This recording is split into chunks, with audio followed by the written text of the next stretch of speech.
Kawadhi nyime ni moheo jotije mag lwedo 100 mane oriembi tich e kaonti ma Homa Bay okwayo sirikand kaonti no mondo yie olure gi chik mar doho kendo chulgi pesagi. Pesa maromo milion 39.7 mane owinjore bed ni chulogi kalure ne oriembgi e tich e tok chik.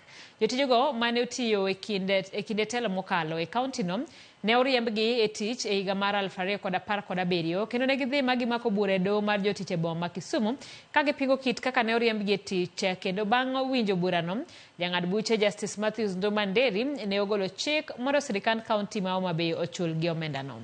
Giywak ni sani gikalo e ngima matek nyaka ne riembgi e tich e tok chik kendo gisebedo ka gibandho chudo margi kuom higni duto to dwaro margi gore mane Lwanda ka gikwayo gavana ma kaonti no Gladys Wanga mondo winje ywakgi.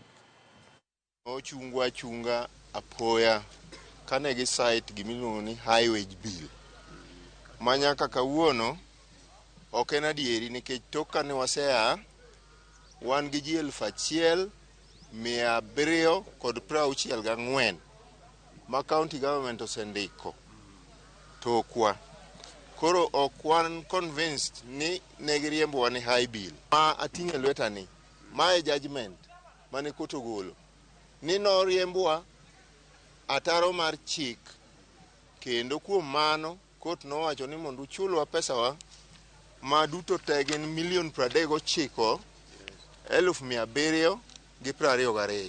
Sani gini abich kapok wayudo kaka wanyalo chiemo kaka wanyalo konyore gi nyithindo. Wachandre pile kwa biro Homa Bay ka mondo wang'i kaka pesa wanyalo donjo mondo wapuonj go nyithindo. Waonge kaka pesa nyalo donjo kaka wachiem. Sani wachandre wago mana mal ne jok matiyo sani. Wawang'o mana maka watero mana yien e chiro mondo koko wachiem. Koro wakwayo gimuolo ne mondo mi waae stress ma wan go sani kod nyithindo mwabedo go e dhoudi kod tuoche ma bende negowa.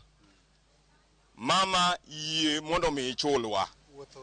Nikech bende okawa thuolo malach ka wawuotho ka wadhi Kisumu ka wabiro Homa Bay mondo mi wayud yo manade minyalo chulwa go. To koro tamore.